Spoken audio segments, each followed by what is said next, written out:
À la une de cette édition ce soir sur les antennes de la télévision du Monde, régulation du secteur de la messagerie et du transport des fonds. Les acteurs du public et du privé viennent de se rencontrer à Douala. Il était question pour ces opérateurs du privé de se conformer à la législation en vigueur. Le ministère en charge des postes et télécommunications entend désormais sévir. Hors de nos frontières, nous irons au Bénin, où ce jeudi, l'armée et la police ont délogé par des tirs d'armes automatiques des centaines de partisans de l'ancien président Thomas Boni Yayi, qui avait alors appelé au boycott dans le pays. Voilà pour le sommaire. Bonsoir à tous une fois de plus et merci de nous retrouver sur les antennes de la télévision du Monde pour cette édition de l'information. Actualité oblige, rendons-nous à Yaoundé où le kick-off des examens officiels pour le compte de l'année scolaire 2018-2019 a été officiellement lancé avec les examens de brevet. Les responsables du ministère en charge des enseignements secondaires se sont d'ailleurs rendus pour l'occasion au sous-centre d'examen du lycée technique de Colbison pour le lancement des premières épreuves. Les précisions de Jean-Oscar Libok et Mohamed Essomba II.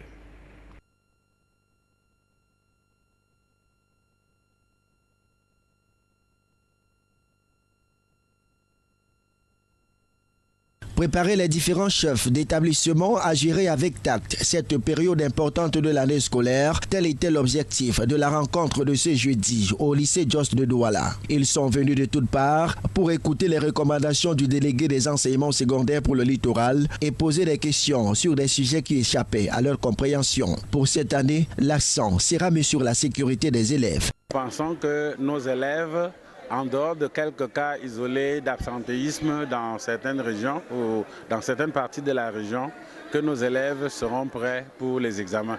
Des dispositions ayant été prises ici par la très haute hiérarchie du ministère, relayées sur le plan local par monsieur le gouverneur de la région du littoral.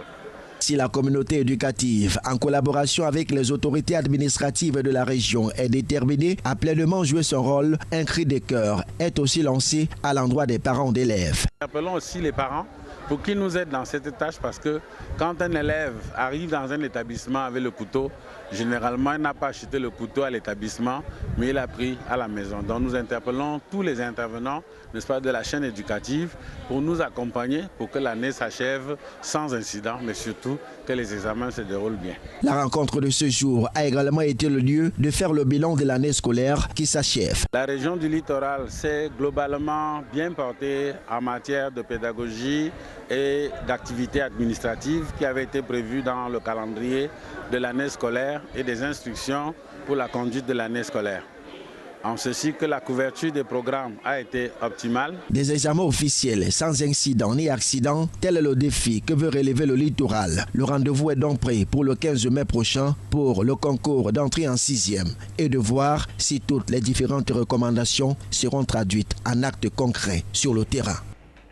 Il s'agit donc d'un élément Zobel Apolline Bon qui revenait sur la sectorielle des enseignements secondaires qui s'est tenue au lycée Jos de Douala et qui visait surtout à réunir l'ensemble des responsables des services déconcentrés de ce ministère pour peaufiner les contours des préparatifs liés à l'organisation des examens officiels pour le compte de l'année scolaire 2018-2019. Parlons justement de ces examens officiels. Le kick-off a été donné ce jeudi sur l'ensemble du triangle national avec les examens du brevet à Yaoundé. Les responsables du ministère en charge des enseignements secondaires se sont rendus au lycée technique de Colbison pour s'assurer du bon déroulement de ces premières épreuves. Les précisions de Jean-Oscar Libok et Mohamed Essomba II. Et c'est le tout premier examen qui donne le temps de la mise en exécution du calendrier des examens et concours de cette année académique 2018-2019. Le brevet des techniciens dont les épreuves écrites ont débuté ce jeudi dans les différents centres sous-centres d'examen du pays. À Yaoundé, c'est au lycée technique de Colbison que le chargé de mission est venu très tôt s'enquérir de la situation du déroulé de cet examen.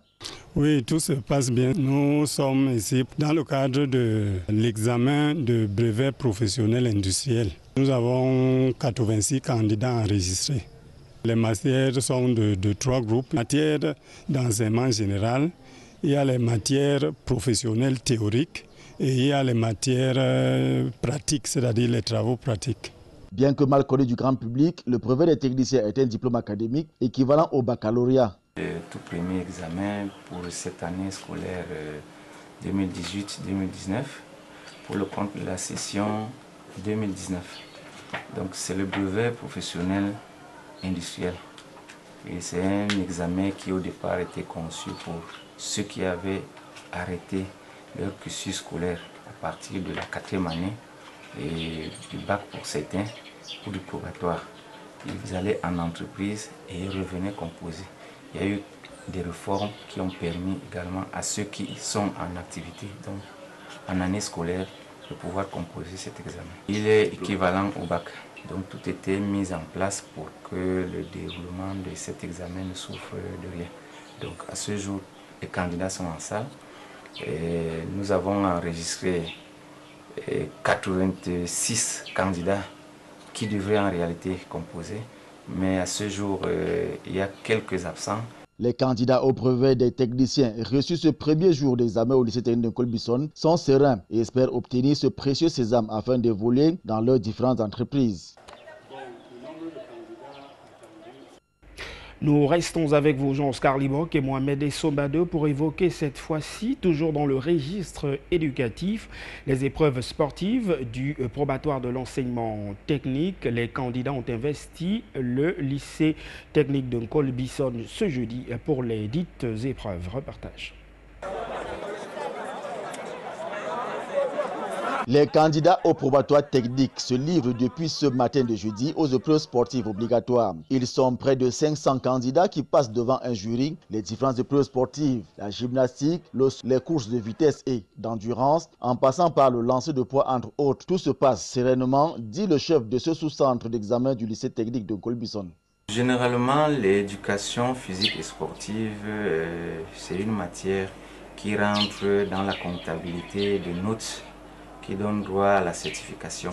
Et ce matin, nous avons les candidats du probatoire qui sont en train de passer aux épreuves physiques et sportives.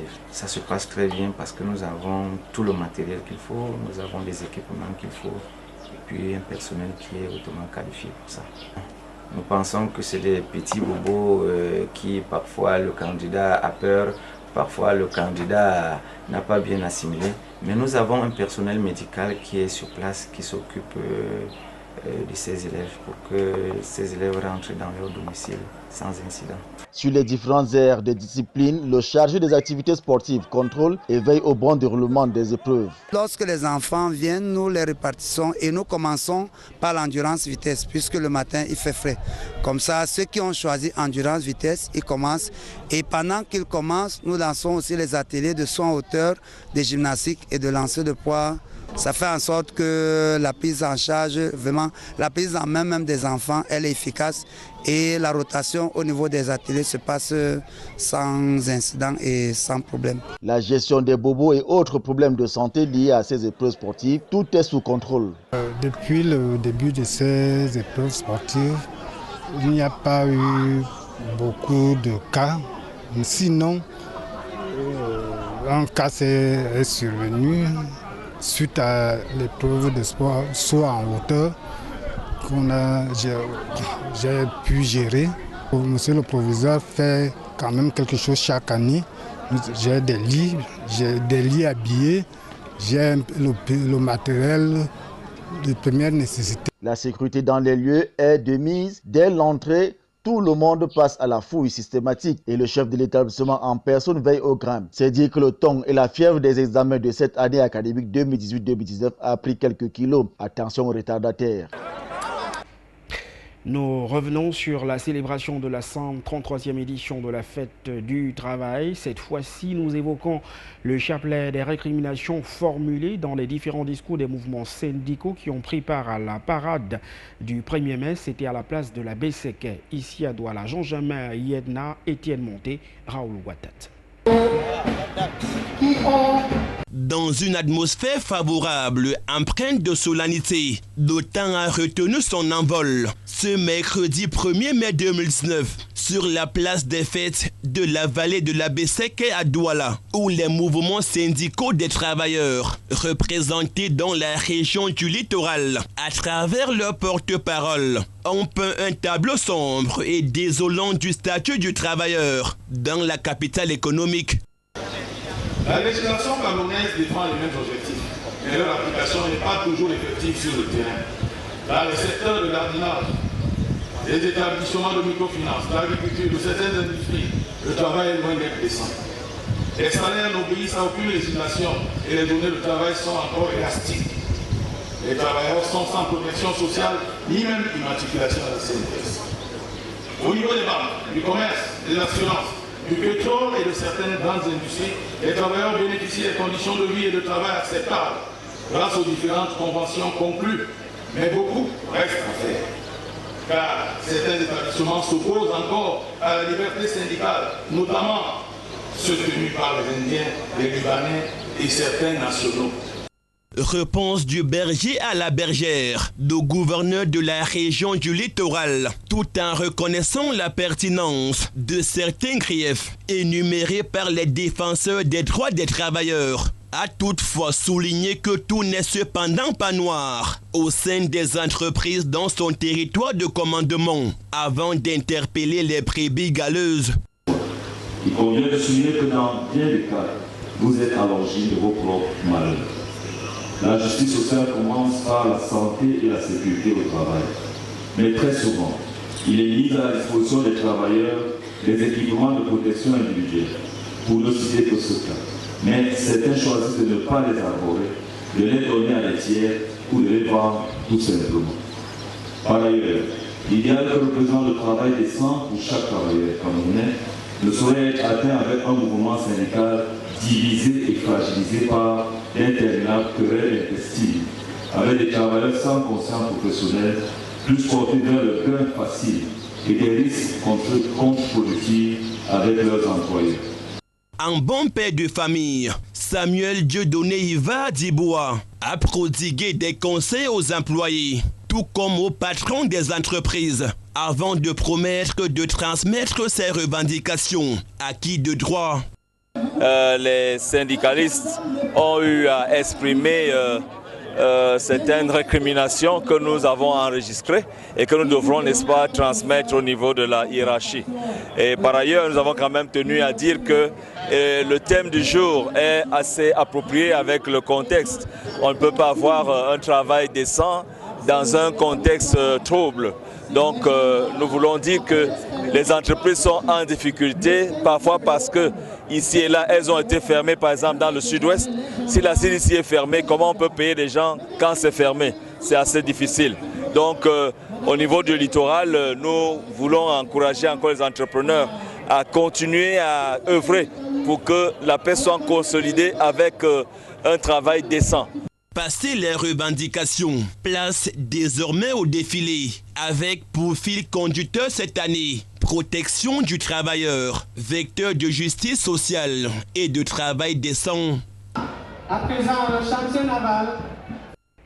Nous l'annoncions ensuite, régulation du secteur de la messagerie et du transport des fonds par voie électronique. Les acteurs du secteur se sont réunis à Douala. L'objectif de la rencontre visait à arrimer les uns à les autres sur la législation en vigueur. D'ailleurs, vous dites, Frédéric Moutomé et Étienne Monté, que le ministère en charge des postes et télécommunications du Cameroun entend désormais sévir dans ce secteur. Reportage. Depuis plus de 15 ans déjà, les opérateurs privés du secteur de la messagerie et du transfert des fonds évoluent dans l'illégalité dans leur grande majorité. Ce malheureux constat vient d'être dressé à Douala. Il se trouve que depuis plusieurs années, environ cela remonte à plus de 15 ans, l'ensemble des opérateurs qui exercent dans le secteur postal, je parle des opérateurs privés, aucun opérateur n'a une autorisation à exercer cette activité. Ça veut dire que l'ensemble de ces opérateurs, à ce jour, exercent pratiquement dans l'illégalité. Il y a une partie de ces acteurs qui ont déposé des dossiers, des demandes d'autorisation pour l'exercice de l'activité postale, mais aucun d'entre eux n'a payé totalement le droit d'entrer dans le secteur. Au ministère des Postes et Télécommunications, la récréation a trop duré. Il faut stopper le chaos et établir le respect de la réglementation en vigueur de lancement de cette opération. Nous avons lancé à Douala l'opération de l'assainissement des paiements des droits du secteur postal.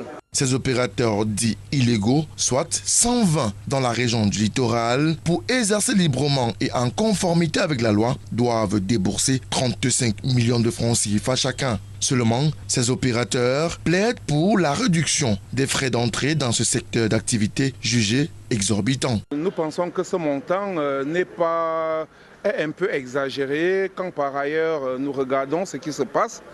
Ce qui est demandé dans les pays du même niveau que le Cameroun. Mais une chose est claire, il faut réguler, il faut mettre de l'ordre parce que actuellement l'activité n'est pas sécurisée. C'est une activité qui a ses contraintes, qui a ses exigences, qui est régulée dans tous les pays du monde. Ce n'est pas le fait seulement du Cameroun. Nous souhaitons que les choses soient faites, mais que le montant soit ramené à un niveau raisonnable, comme le demande l'ensemble des opérateurs. Saluée à sa juste valeur, cette concertation de Douala vise à donner un souffle nouveau à ce secteur en voie de régularisation. Si c'est s'unir pour partager les bonnes pratiques, oui. Si c'est s'unir pour contester la loi, non, bien entendu. Je pense qu'on travaille déjà avec le ministère pour aider le ministère à partager les bonnes pratiques. Donc je pense que nous devons chacun apporter ce qu'il sait faire du mieux pour que le secteur soit tiré vers le haut. C'est de prendre auprès de chacun des opérateurs les meilleures pratiques et d'en faire donc les standards pour notre secteur d'activité. Avec 202 structures évoluant dans ce secteur, soit 23 reconnues, 37 en cours de régularisation et 140 en marge de la loi, le secteur postal au Cameroun est en quête de facteurs stimulant la croissance et l'amélioration de la qualité du service. Et pour y parvenir, il faut passer de la phase de sensibilisation, de laisser faire et de moratoire à celle répressive et donc d'en découdre avec les hors-la-loi qui n'ont plus que 90 jours, soit 3 mois très exactement, pour se conformer à la loi, à défaut de mettre la clé sous le paillasson. La consommation du budget d'investissement public et le taux d'exécution des travaux sur le terrain dans le département de la MIFI préoccupent désormais les membres du comité du suivi de BIP qui se sont récemment réunis et au terme de cette rencontre, quelques résolutions ont été prises pour booster le taux de consommation de cette enveloppe budgétaire de l'ordre de plus d'1 milliard de francs CFA. 43 projets sont en effet recensés dans le département de la MIFI pour le compte de l'année budgétaire 2019 au Cameroun. Reportage.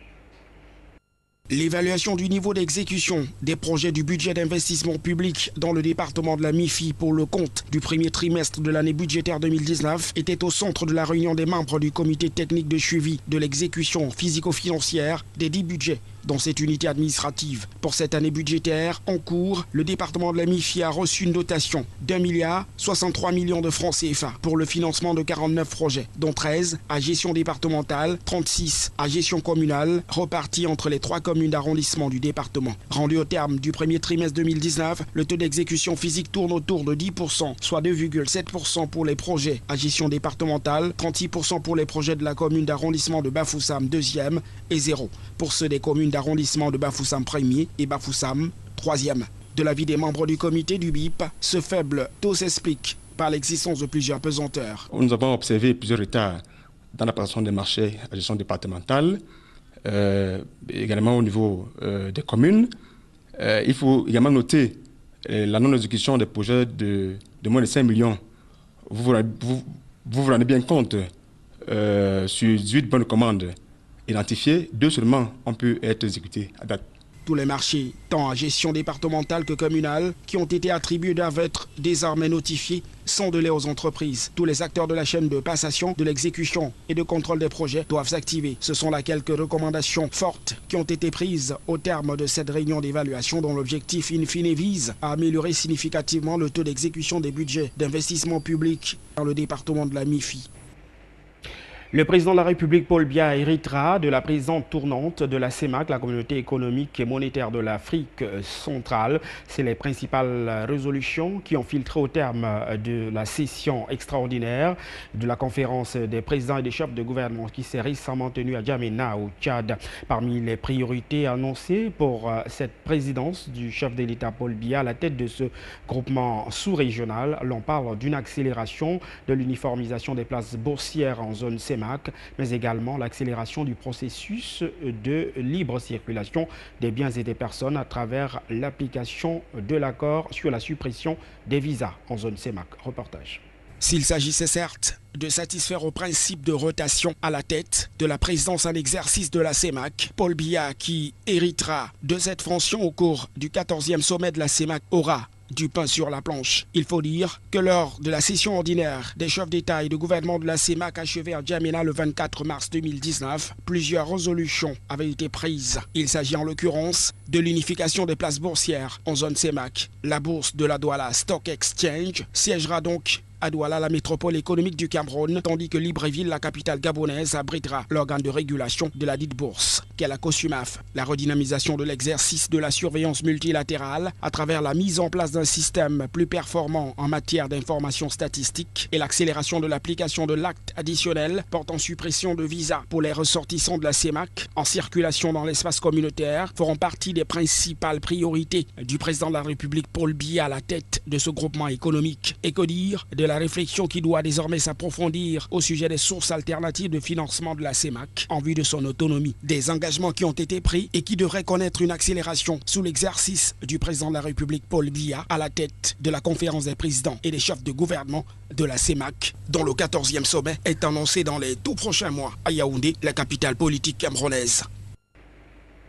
On en vient maintenant à cette actualité en provenance de la partie septentrionale du Cameroun. Le Cercle des Amis du Cameroun, le CERAC, a retrocédé officiellement ce jeudi 2 mai 2019 à l'État du Cameroun. Le complexe scolaire public Bachéo, rénové et équipé. Cet établissement de la région du Nord Cameroun croupissait pourtant dans un délabrement. Un joyau qui est également un don de la première dame du Cameroun, ambassadrice des bonnes volontés de l'UNESCO et par ailleurs co-présidente de la fondation CERAC. Précision, Jean-Germain Yedna, Seydou Fonzi. C'est un complexe scolaire public de Bachéo New Look aux couleurs chatoyantes qui décore et fait désormais le charme de cet arrondissement, niché dans le département de la Benue, région du Nord Cameroun, entièrement rénové et équipé par le Cercle des Amis du Cameroun, le CERAC, à travers sa présidente fondatrice, Madame Chantal Biya, première dame du Cameroun, ambassadrice de bonne volonté de l'UNESCO et ambassadrice de l'ONU-SIDA. Le nouveau complexe scolaire public de Bachéo a été officiellement retrocédé à l'État du Cameroun ce jeudi 2 mai 2019 par Madame Belobouba Maïgari, qui conduisait la délégation des dames du CERAC et représentant le personnel de la première dame. Et comme je l'avais dit tantôt, qui dit merci demande encore. Nous avons demandé son plaidoyer auprès des autorités compétentes pour l'affectation des enseignants à Bachéo, parce qu'on est avec un ratio de 195 élèves pour un enseignant, chose qui est un peu compliquée vraiment pour l'évolution. Donc nous prions cette dame de Dieu, nous la remercions pour qu'elle plaide encore à notre faveur. Créé dans les années 1950, c'est l'un des 42 établissements primaires publics que compte l'arrondissement de Bachéo, mal loti et plongé dans un délabrement sans nul autre pareil. Dépourvu de table-banc, l'école n'a pas de barrière, pas d'eau potable, encore moins de latrine. Ce geste de générosité que vient de poser le CERAC à travers sa présidente fondatrice a été salué à sa juste valeur par l'ensemble de la communauté éducative du Nord, des autorités administratives, ainsi que les élèves, principaux bénéficiaires, qui n'ont pas tari d'éloges à la première dame du Cameroun. Elle vient encore de confirmer qu'elle est la maman de tous les Camerounais. Elle écoute, crie de détresse de tous ses enfants et n'oublie personne.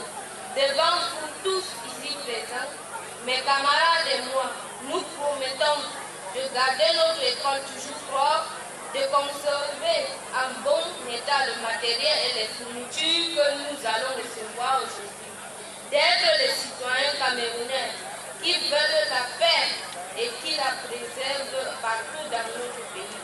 Au-delà de ce coup de pinceau, le complexe a été doté d'une salle multimédia, un don à matériel didactique, des fournitures scolaires, des tables bancs, ainsi que le mobilier flambant neuf. La ville de Baché, parce que cette école, comme vous l'avez constaté avec les images affichées, c'était vraiment une école en ruine qui a été réhabilitée, vraiment dont l'image rehausse l'éducation à Baché. Et l'équipement qu'on n'a jamais imaginé qu'une école à Baché avec des ordinateurs, on ne pouvait pas penser.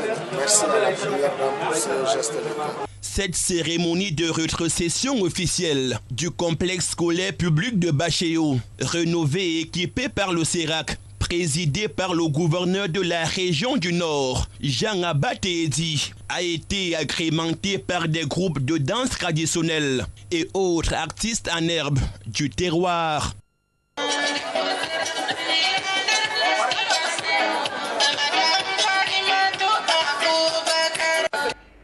On en vient maintenant à l'actualité hors de nos frontières. Le Bénin s'enlise dans la violence. Les policiers et l'armée ont délogé à tir d'armes automatiques des centaines de partisans de l'ancien président Thomas Yayi Boni qui appelait au boycott des élections législatives dans le pays. Euronews. La tension reste vive au Bénin après les élections législatives. Ce jeudi, l'armée et la police ont délogé par des tirs d'armes automatiques des centaines de partisans de l'ex-président Thomas Boni Yayi qui avait appelé au boycott du scrutin. Les manifestants s'étaient massés depuis la veille autour de sa résidence pour empêcher une éventuelle arrestation de l'ex-chef de l'État alors que les policiers étaient déployés sur place. L'intervention de l'armée aurait fait des victimes selon une source citée par l'AFP. Les élections législatives dont l'opposition a été exclue ont été marquées par une abstention massive de l'ordre de 80%, un taux considéré comme un véritable désaveu pour l'actuel président du pays, Patrice Talon.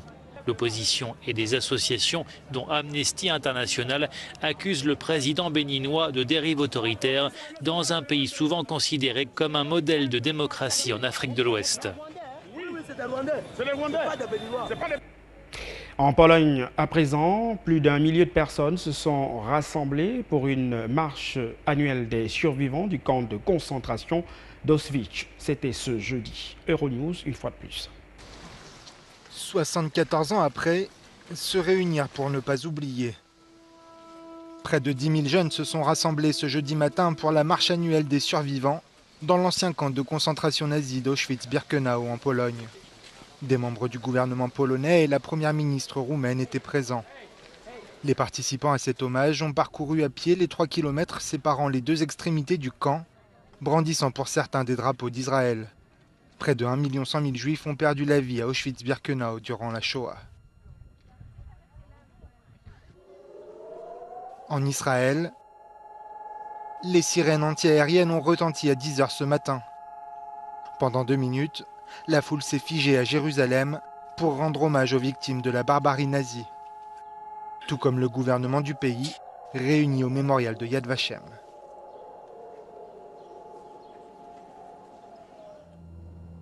Les historiens estiment qu'entre 5 et 6 millions de Juifs sont morts en Europe durant la Seconde Guerre mondiale, dont 3 millions après leur déportation en camp de concentration ou d'extermination.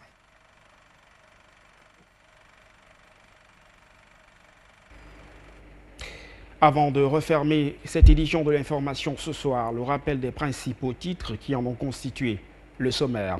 D'abord, cette régulation du secteur des postes et télécommunications, la messagerie et le transfert des fonds par voie électronique sera désormais régulé. Les différents acteurs du secteur étaient à Douala. Objectif de cette rencontre, les arrimer à la législation en vigueur. Le ministère des Postes et Télécommunications entend désormais sévir dans son secteur d'activité.